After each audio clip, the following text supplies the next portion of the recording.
আলী হাচানিয়া দাখিল মাদ্রাসা alumni association এর উদ্যোগে দ্বিতীয় ব্যাচ এর পুনর্মিলনী অনুষ্ঠিত হয়। অনুষ্ঠানে প্রধান অতিথি ছিলেন বিএনপির ক্ষুদ্র ঋণ বিষয়ক সম্পাদক, জাতীয় নির্বাহী কমিটির সদস্য ও আসন্ন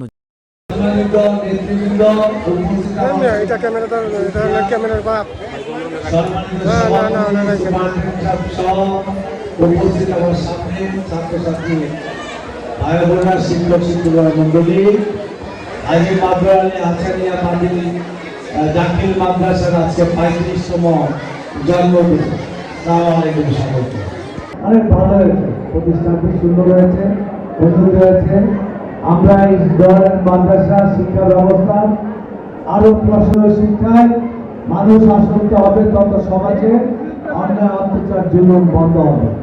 ধর্মের ভয়টা যখন মানুষের মনে থাকে তখন মানুষ অন্যায় করে না, কারণ গোপনেও যদি অন্যায় করে সকলে বিশ্বাস করে যে আল্লাহ তাআলা তার সে অন্যায় কাজটা দেখে এবং শেষ হাসরের দিনে তার বিচার হবে। সেই কারণে বেশি বেশি ইসলাম এবং ধর্মের প্রচার আমাদের সমাজে দরকার।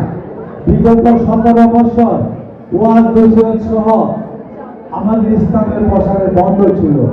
জঙ্গি নাটকের নামে আমাদের হুজুরদের, আমাদের কুমলমতি ছিলেন, তাদেরকে হত্যা করা হয়েছে। সুতরাং অনেক গ্যাপ হয়েছে ইসলামের প্রচারে। আগামীতে ইনশাআল্লাহ এই মাদ্রাসা সহ আপনারা জানেন যে 5ই ফেব্রুয়ারি নির্বাচন, ভোটের অধিকারটা ফিরে পেয়েছেন। ভোটের অবস্থা ছিল না। আমি দয়া করে অনুরোধ করবো